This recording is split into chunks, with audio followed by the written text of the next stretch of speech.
Monsieur le Président, merci de nous donner l'occasion de vous poser des questions sur votre santé et sur l'actualité politique du Gabon.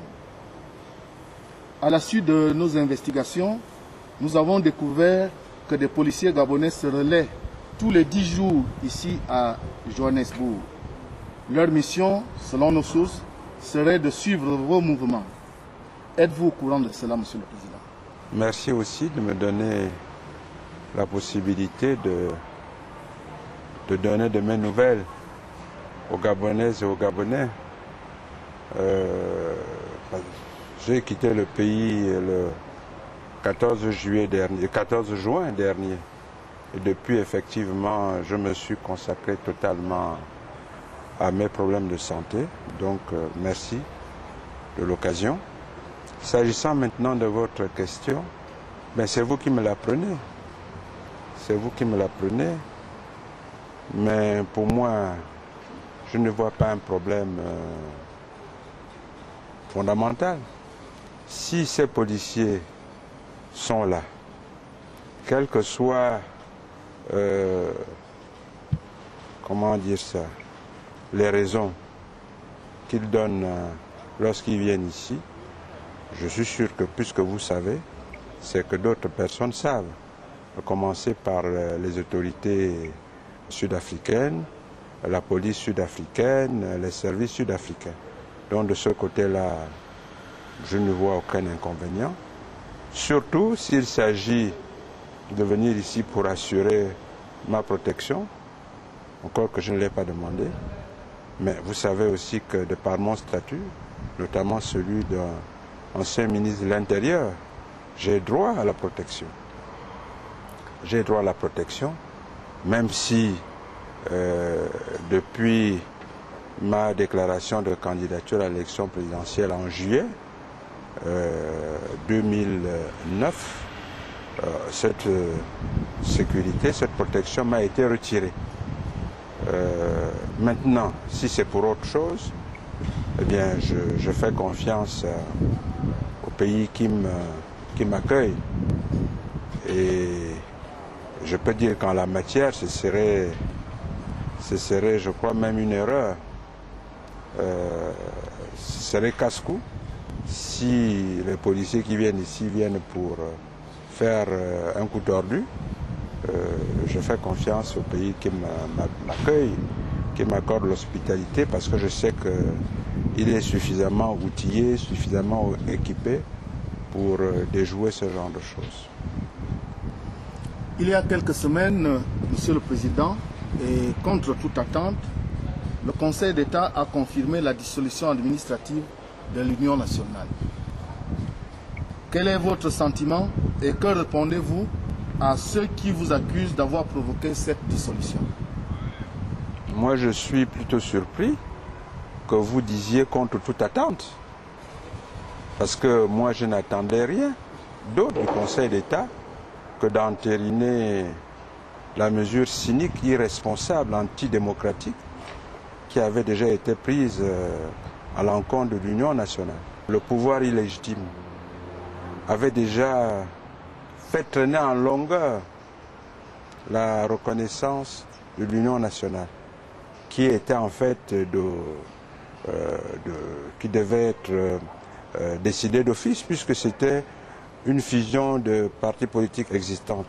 Et la loi dit que c'est une reconnaissance de plein droit, mais il a fallu batailler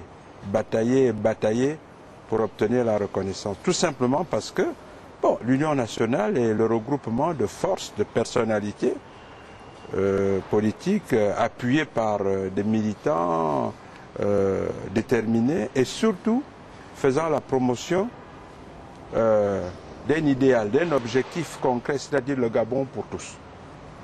Alors, et cette vision du Gabon, Gabon pour tous, a suscité et suscite beaucoup d'espoir auprès des Gabonaises et des Gabonais. Et le pouvoir illégitime a pris peur et a tout fait pour mettre hors jeu l'Union nationale. Il a prétexté de ma prestation de serment à laquelle l'Union nationale n'a pas été associée, n'était pas associée. Je n'ai pas prêté serment comme secrétaire exécutif de l'Union nationale. Mais en tant que président élu aux dernières élections présidentielles de 2009. Et depuis, des preuves, tout existe. Tout le monde sait au moins à travers le monde que c'est moi qui ai gagné cette élection. Et le pouvoir en a profité pour dissoudre l'Union nationale. Mais c'est peine perdue, parce qu'on ne peut pas dissoudre un idéal, un rêve. Surtout un rêve aussi profond et auquel nos compatriotes croient de plus en plus. C'est moi qui ai, vous disiez, vont dire que c'est moi qui ai, quoi, c'est-à-dire j'ai favorisé cette dissolution. Moi, vous savez, on se trouve en Afrique du Sud, justement.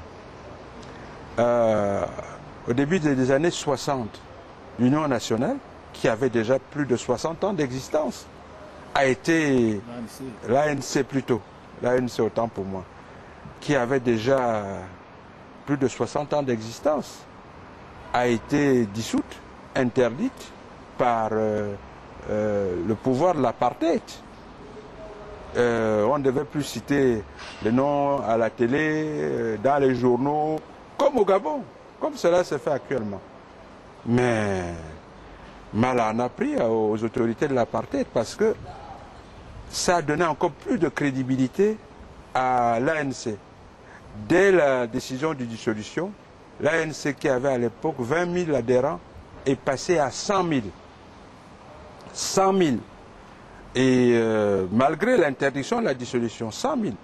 Mais ils ont continué donc à travailler et le résultat, vous le savez, c'est-à-dire la dissolution a plutôt donné une dynamique, une crédibilité encore plus forte à l'ANC. Parce que là, les Noirs se sont dit enfin, nous avons affaire à un organisme qui s'affiche et qui se bat pour que les Blancs prennent la décision de dissoudre ce parti.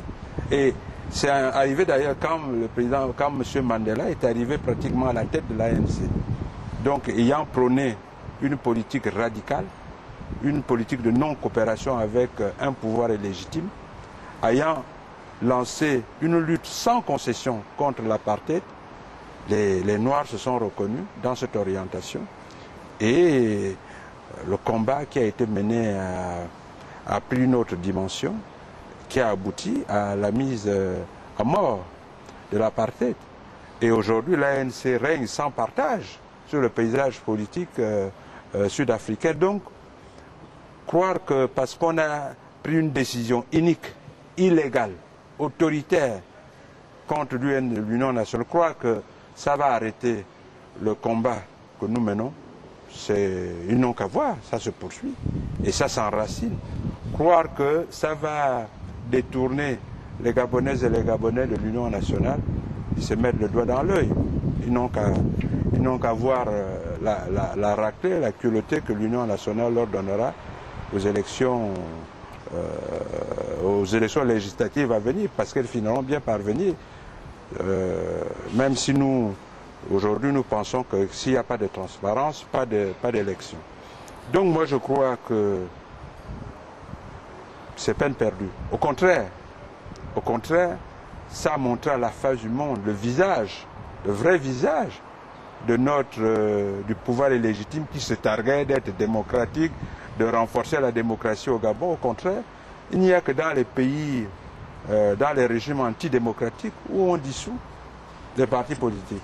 Donc, je pense que ce geste, cette décision est contre-productive parce que le monde entier sait maintenant que le pouvoir illégitime installé au Gabon suite au coup d'État électoral